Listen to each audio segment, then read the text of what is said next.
Poxa, que zoada estranha. Vem, vamos meninas e meninos. Gente, boa noite. Já tá... Beleza, irmão? Tranquilo?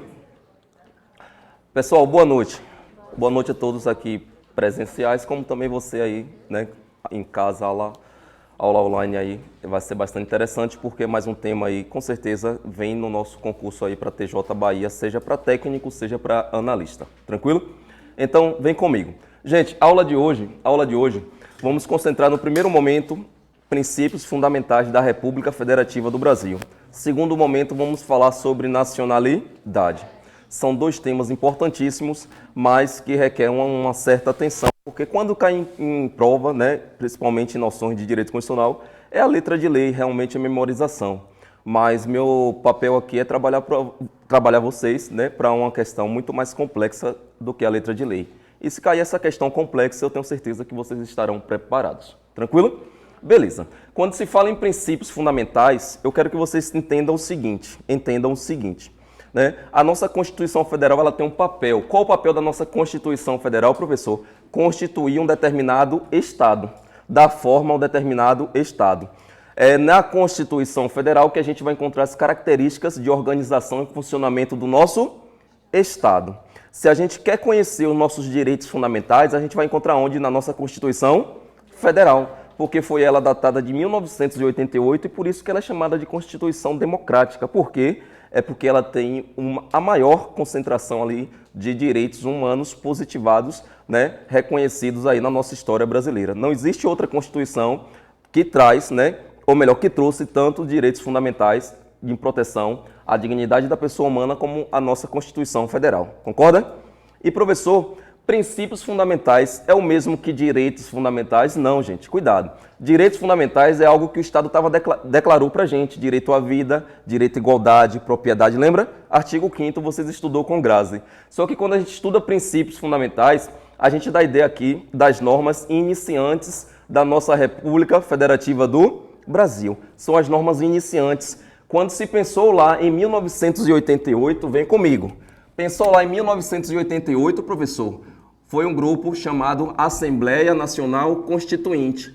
Esse grupo aqui foi que idealizou a nossa Constituição Federal. Professor, Assembleia Nacional Constituinte foi um grupo autoritário? Falou em nome de uma pessoa só? Não. Ele estava defendendo a vontade do povo brasileiro. Não é isso, gente? Por esta razão é que a gente é um país democrático, porque a nossa Constituição foi construída através da vontade popular. Tá claro? Beleza? Mas, professor, logo no início, o que foi que esses parlamentares aqui pensou para formar essa nossa Constituição? Ele trouxe os nossos princípios. De que modo toda e qualquer outras normas que vêm ali a partir do artigo 5º até o artigo 250, que termina lá o texto constitucional, deve estar guardando respeito aos princípios fundamentais. Tá claro aí, pessoas? Tranquilo? Então, princípios fundamentais são as normas estruturantes do nosso Estado brasileiro, que dá-se um nome, tecnicamente falando, República Federativa do Brasil. E o texto já começa, artigo 1º já começa o seguinte: a República Federativa do Brasil, formada pela união indissolúvel dos Estados, Distrito Federal e Município, constitui-se em Estado democrático e tem como principais fundamentos. Então, a preocupação desses parlamentares aqui, para falar em nome do povo brasileiro, para trazer as leis que iam organizar a vida desse povo em sociedade, foi trazendo logo os seus princípios. Quais são os princípios, quais são os ideais desse nosso povo brasileiro? Opa, os ideais já começam aqui, logo aqui nos princípios fundamentais. Mas, professor, beleza, onde é que isso aí está positivado na Constituição? Isso aqui está positivado do artigo 1º ao artigo 4º. Cuidado, gente. Se eu tenho aqui um rol de princípios fundamentais que está do artigo 1º ao artigo 4º, então eu digo que esses princípios fundamentais são normas que têm característica de gênero. Aqui é o gênero do qual decorre as suas espécies. Por que razão, professor? Porque se a prova do TJ Bahia fala assim, ó, o princípio da separação dos poderes trata-se de um princípio fundamental da República Federativa do Brasil. Tu vai marcar que está correto. Ah, mas não, eu não lembro disso não, mano. Onde é que está isso? Gente, isso aqui está no artigo 2º, né? trata de uma espécie de princípios fundamentais, a separação dos poderes. Tá ok aí, gente? Se a banca te falar assim, ó, FCC gosta disso, tá aqui, ó, construir uma sociedade livre, justa e solidária. Aí ela fala assim, a construção de uma sociedade livre, justa e solidária é uma espécie de princípio fundamental da República Federativa do Brasil. E a resposta vai estar qual? Ela só fez colocar um artigozinho aqui, ó, e aí substantivou esse verbo. Mas está errado, professor? Tá não. A construção de uma sociedade livre, justa e solidária é um dos objetivos da República Federativa do Brasil. Ela pode trazer duas perguntas ou afirmativas. Ou ela fala assim, ó, são objetivos da República Federativa do Brasil. Ela cita os objetivos. Ou ela pode falar assim, são princípios fundamentais da República Federativa do Brasil. Concorda, pessoas? A questão não vai estar errada. Porque se ela fala que é um princípio fundamental, ela está dizendo assim, ó, isso aqui é uma espécie de princípios fundamentais. Tá ok, gente? Tá legal aí? Então, professor, beleza. Mas o próprio artigo 1º, ele já traz algumas características fundamentais que também a gente chama de princípios fundamentais. E a primeira característica que o artigo 1º traz é assim, ó, a República Federativa do Brasil. Então, o primeiro princípio é esse, princípio republicano. Gente, quando fala em princípio republicano na nossa prova, lembra lá. Princípio republicano traz a ideia de relação dos governantes, as pessoas que governam o nosso país, com a gente que dá-se o nome de governados. Então, república é o quê? A relação dos governantes que organizam o nosso país com os seus governados, com o povo brasileiro. Todo país, professor, em que os governantes chegam ao poder através da vontade do povo, através da vontade popular, é porque esse país ele é república. Até porque república vem de res pública, coisa do... Tá claro, gente? Coisa pública, coisa do povo.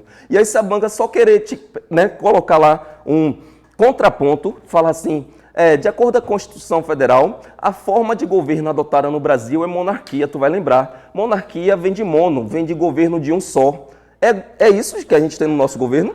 Não. Aqui a gente tem res pública porque é coisa do povo, coisa pública. É porque a coisa pública, quem autorizou, quem legitimou isso aqui foi quem? O povo brasileiro. Monarquia não há legitimação popular, ali a vontade de um só, de um ditador, de um autoritário. Tá claro, pessoas?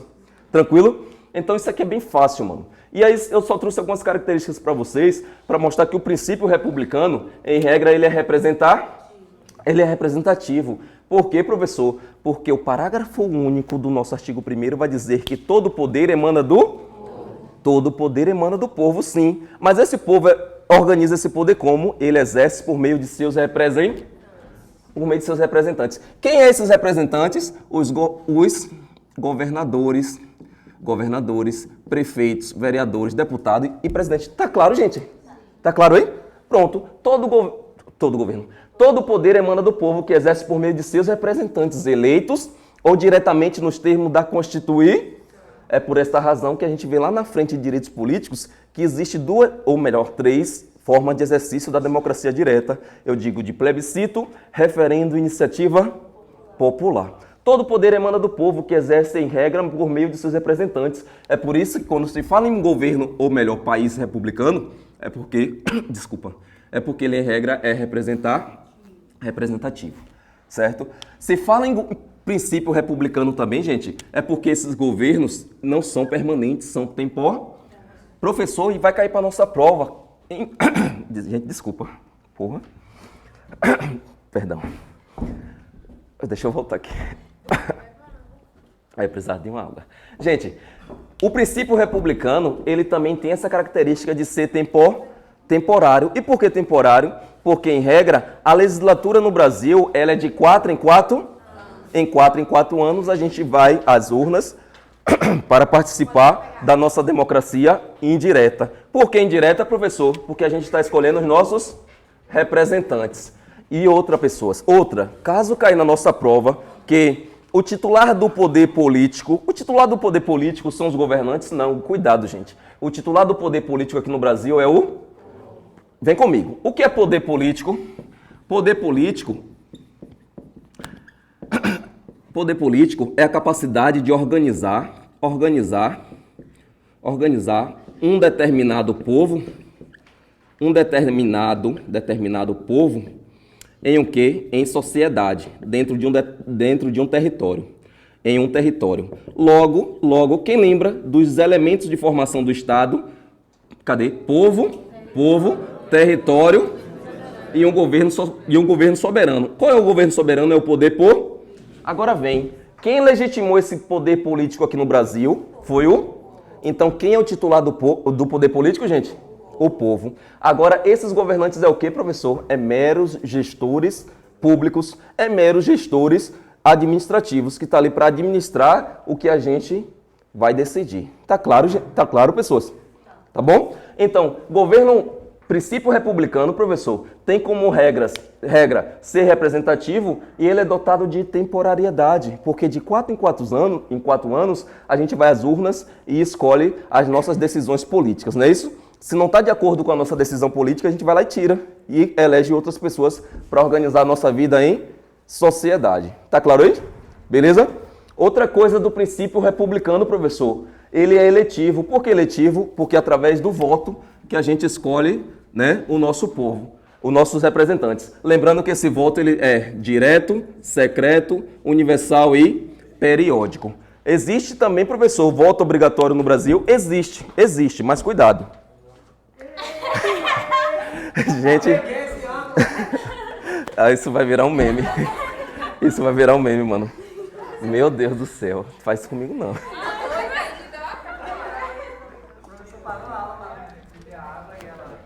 Caramba, velho. Menina do céu. Eu morrendo. Sabe aquela pessoa que tá no último gás, mano, e precisando de uma vida?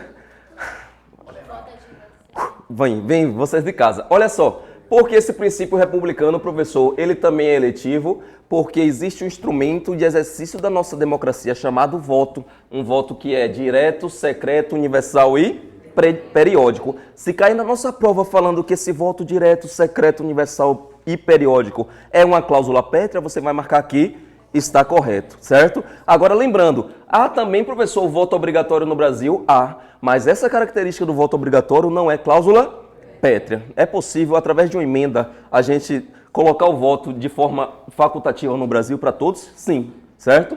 Lembra disso. Gente, e por último, a característica também do governo. O voto, que é cláusula pétrea, é o direto, secreto, universal e periódico, beleza? Universal e periódico. E se cair pra gente também, gente, ó, que o princípio republicano, ele tem como uma das suas características a responsabilidade, sim. Porque se o titular do poder político é o povo, toda e qualquer ação desses agentes públicos, desses governantes, desses administradores, que não estiver com os ideais da nossa República Federativa do Brasil, tem, nós, povo brasileiro, a capacidade, através da responsabilidade, de retirar eles do poder. Eu estou falando quando o nosso presidente da República comete, né, crimes de responsabilidade. Você sabe que vai ser julgado ali pelo Senado Federal. O Senado Federal representa os Estados-membros. Logo, o Senado Federal está ali falando também em nome de todos os Estados-membros da Federação, beleza?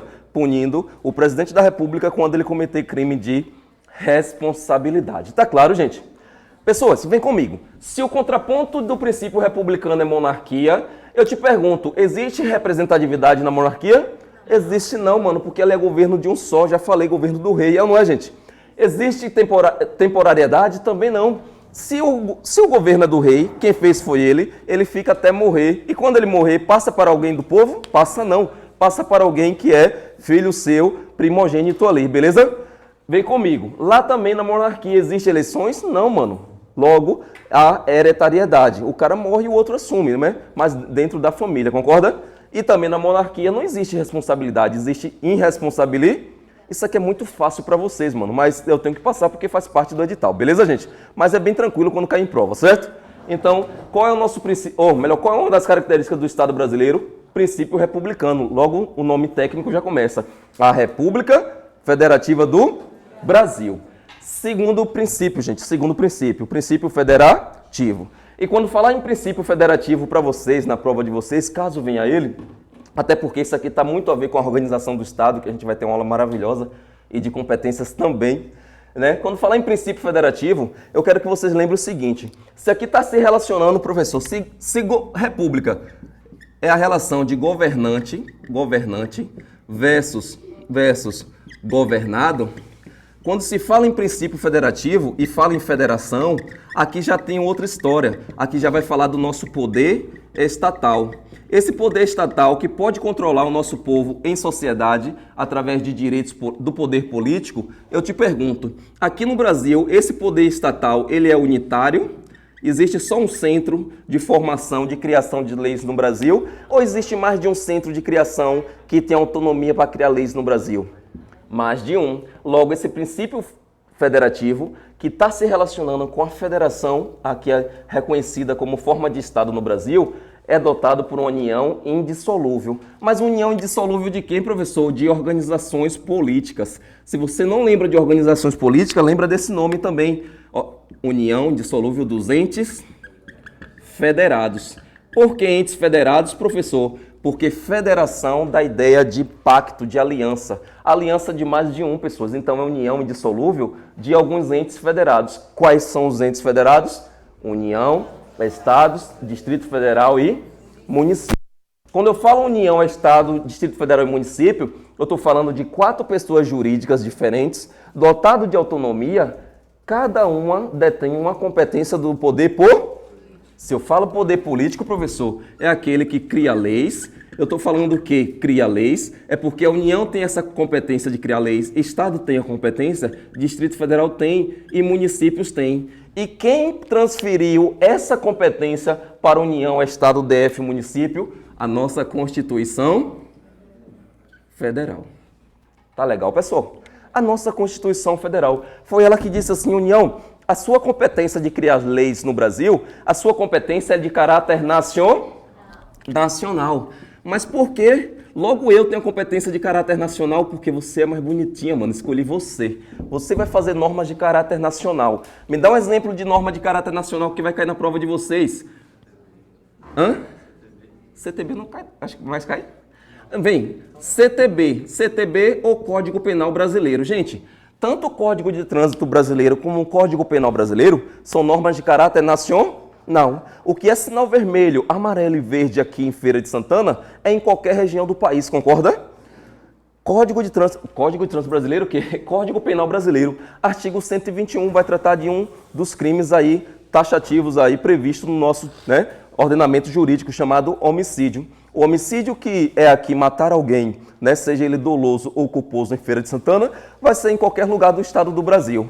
Tranquilo, pessoas? Logo, as normas aqui dotadas no Código de Trânsito Brasileiro e as normas aqui positivadas no Código Penal Brasileiro e Código de Trânsito Brasileiro são normas que quem tem a competência para legislar? A União, porque são normas de caráter nacional.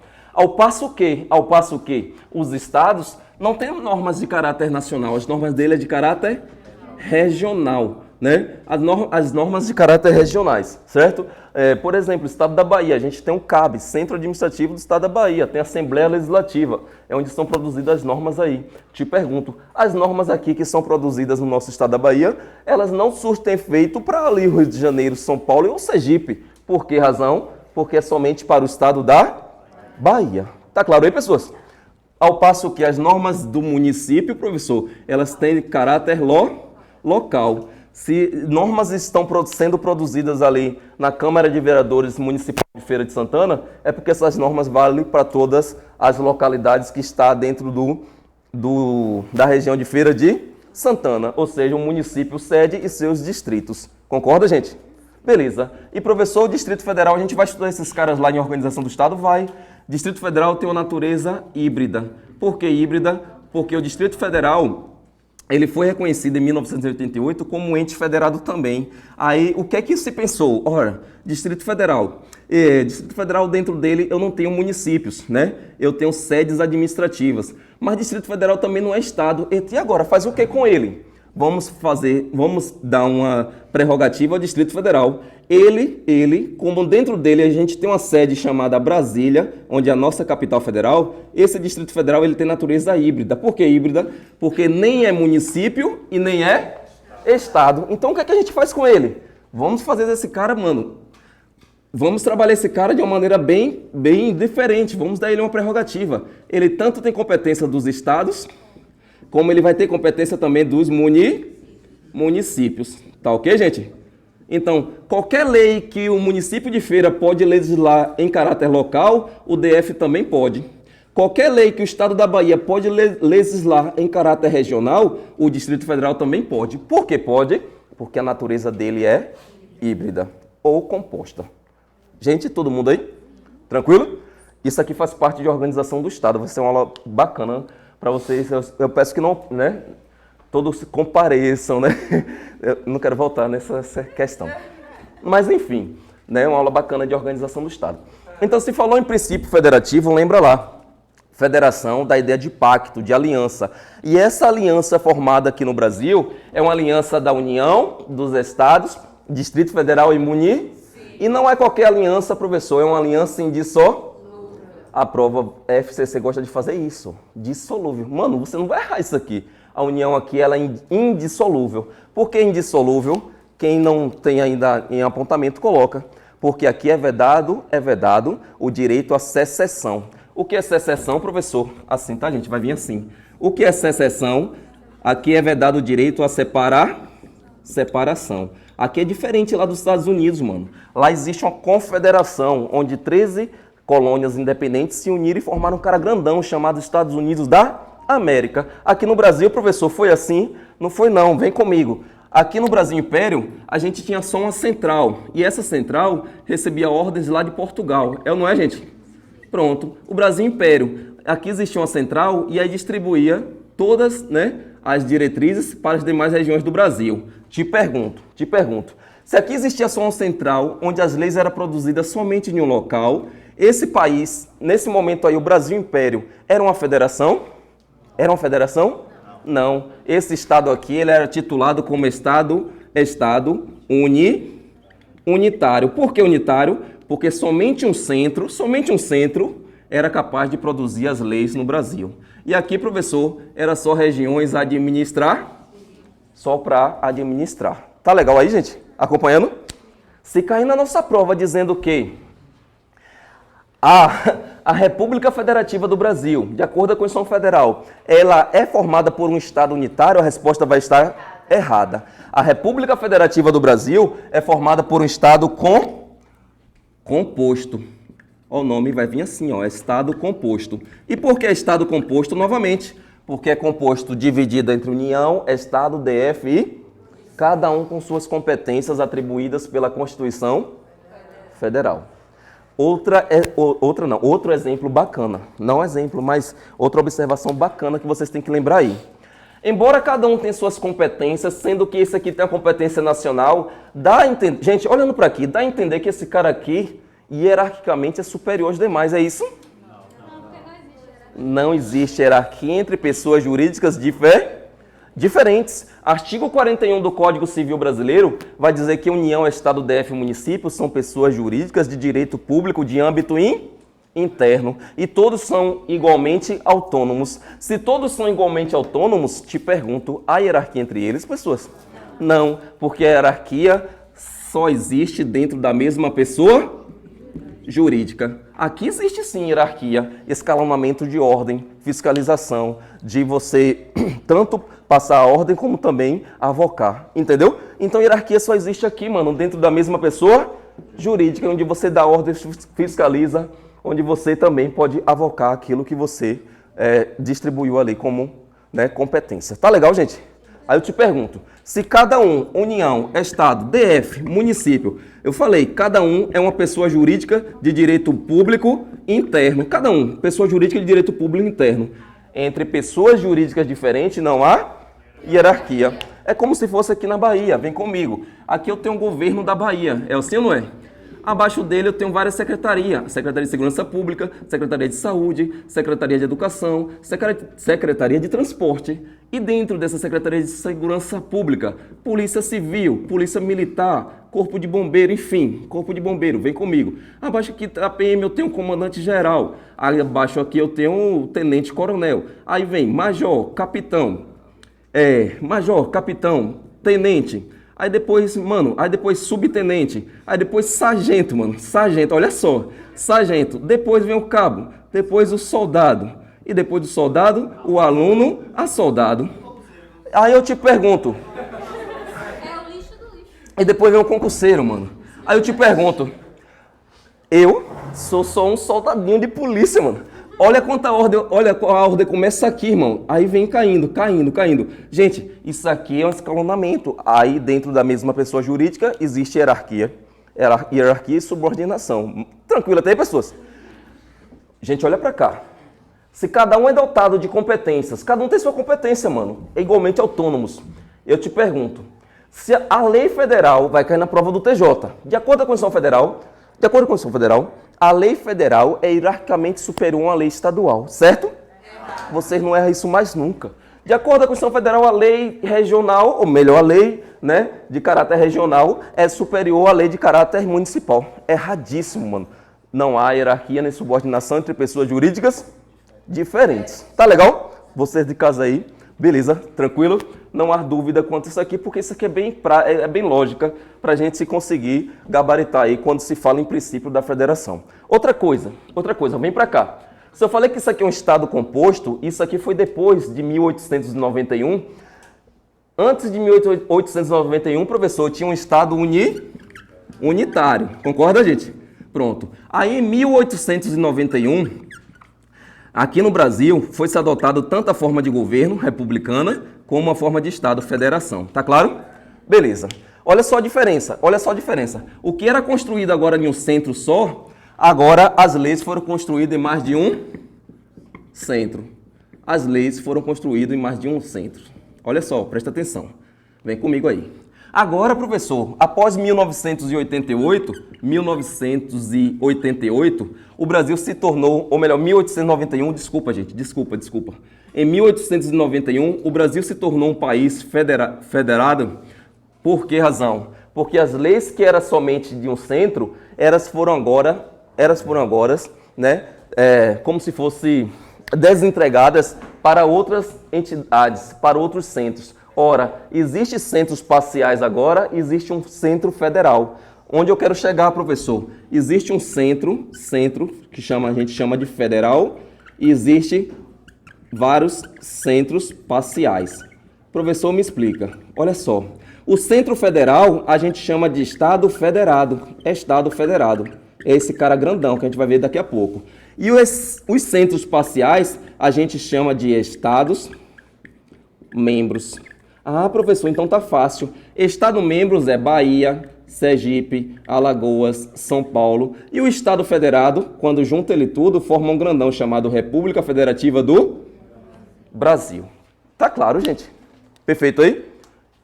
Cair na prova falando sobre Estado membros, a gente já sabe, são aqueles Estado membros que detêm autonomia para criar suas próprias leis. Mas cair na prova falando sobre um Estado federado, grandão, dotado de soberania, só tem que vir na prova esse nome, República Federativa do... Porque a união deles todos, a união indissolúvel deles todos, quando junta isso aqui tudo, cria esse cara grandão chamado República Federativa do Brasil. E aí, para finalizar, federação da ideia de que os entes é dotado de autonomia, porque no plano interno cada um pode criar suas leis dentro das suas competências atribuídas pela Constituição Federal, mas quando eles todos se reúnem para o plano internacional, a gente tem um cara grandão, República Federativa do...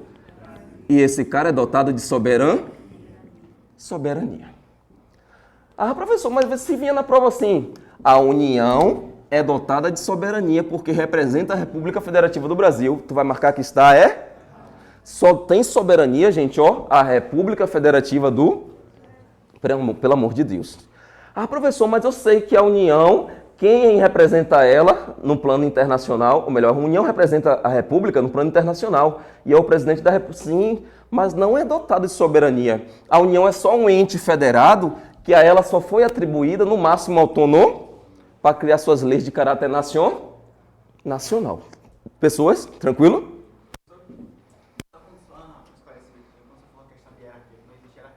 Sim. Mas a lei orgânica ela tem que atender a questão da Constituição Estadual e a Constituição Estadual tem que atender a federal. Não, mas assim, mano, isso, pronto, não viaja não, vem comigo. Olha só. Pegou essa aula comigo? Aqui.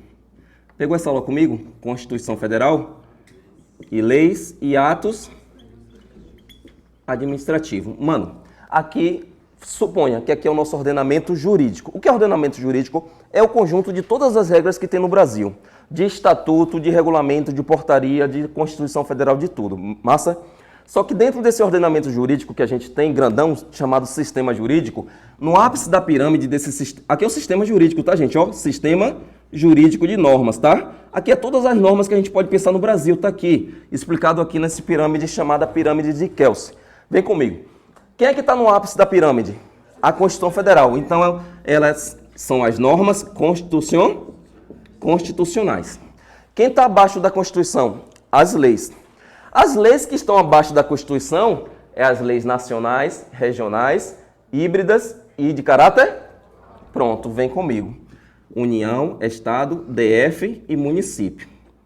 Eu falei que entre eles não é hierarquia nem subordinar, mas quando comparar as normas constitucionais, todos eles têm que guardar respeito à Constituição, porque se não estiver em consonância com a Constituição Federal, essas normas serão aqui consideradas inconstitucionais. E quem é o cara, mano, do Poder Judiciário, que diz que as normas estão em desacordo com a Constituição? Supremo Tribunal Federal. Ele é o protetor, o guardião, é ele que interpreta as normas constitucionais. Legal, gente?